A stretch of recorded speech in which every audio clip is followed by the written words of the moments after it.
Hello, welcome back. Today in this module of acute abdomen, we're going to discuss some general principles. Let's start with the clinical scenario. Imagine yourself in the emergency department. You're seeing a 35-year-old man who presents to the emergency department with 3 days of crampy abdominal pain and diarrhea. He reports subjective fevers, and on your physical examination, he is tender to palpation in all quadrants of abdomen, but he doesn't demonstrate any rebound or guarding. Think about this for just a second. Does this patient have a surgical abdomen? What is an acute abdomen? These are some of the questions I hope to answer in this module.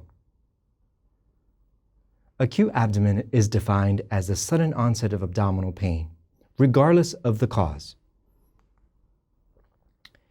The different layers of the peritoneum is probably very familiar to you. Take a look at this image. The blue outline suggests the layers of the peritoneum, and the peritoneum has 2 layers, the parietal and the visceral. Abdominal pain and the abdomen has classically been divided into 9 quadrants. I'm going to differentiate a little bit between the pain of visceral and parietal peritoneum. First, the visceral peritoneum. Pain is difficult to localize if the inflammation involves visceral peritoneum. This visceral pain is often mediated by distension, ischemia, and felt largely in the midline of the abdomen, although this can vary. But the parietal peritoneum, the nerves fibers go to one side or the other of the spinal cord. This allows you to be easier to localize where the abdominal pain is. Here, you see a wide variety of differential diagnoses based on the location of the abdomen. Let's go through them quickly. In the right upper quadrant, one has to consider acute cholecystitis, cholangitis, and even hepatitis. In the right lower quadrant of the abdomen, one considers appendicitis. In women, very importantly, consider GYN pathology, including ovarian torsion cysts or pelvic inflammatory disease. Let's move over to the left side of the abdomen. In the left upper quadrant, one has to consider peptic ulcer disease. Mid-epigastrial pain is typically associated with pancreatitis. Again, in the left upper quadrant of the abdomen, the spleen can cause pain. How about the left lower quadrant of the abdomen? We think about diverticulitis, colonic volvulus, colon perforation. Perhaps the most difficult to diagnose are midline structures such as the small intestines, classically associated with small bowel obstruction, or in this situation, a small bowel perforation.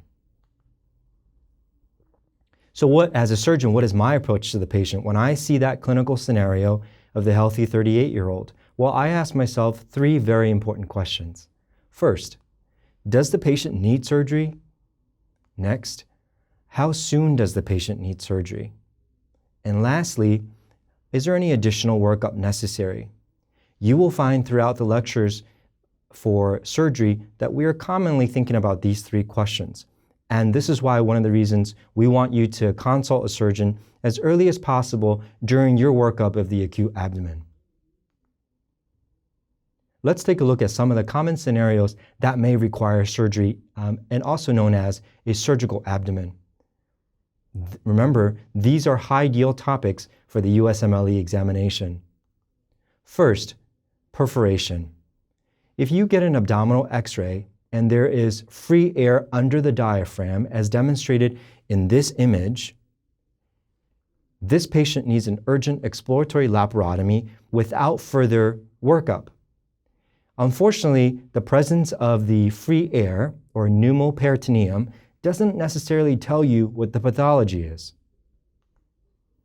Next, let's talk about ischemia. Bowel ischemia is less likely than perforation, nevertheless a very important cause of acute and surgical abdomens. Classically described as thumbprinting and pneumatosis.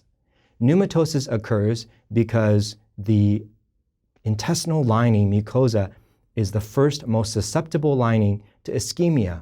As the mucosa breaks down, air is then allowed to track transmurally into the lining of the small intestines, resulting in pneumatosis. you will see this on an abdominal x-ray as thumbprinting and pneumatosis.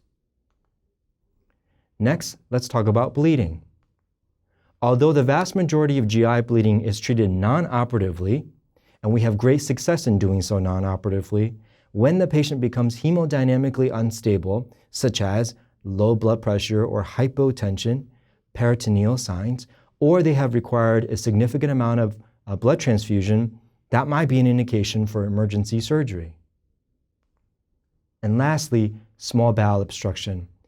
Small bowel obstruction is one of the most common diagnoses in the United States, one of the most common surgical diagnoses in the United States. Luckily for most of these patients, they don't require surgery. Bowel obstruction, which will be discussed in a later lecture module, is usually associated with previous surgeries. Here in the abdominal x-ray, particularly in an upright abdominal x-ray, you'll notice air fluid levels. Clinical pearls. Remember, not all acute abdomens require surgery, although all surgical abdomens are most likely acute abdomens. And another high-yield fact for your examination, signs of peritonitis, whether it's rebound or guarding, require surgical exploration without further workup. Thank you for joining me for this lecture on acute abdomen.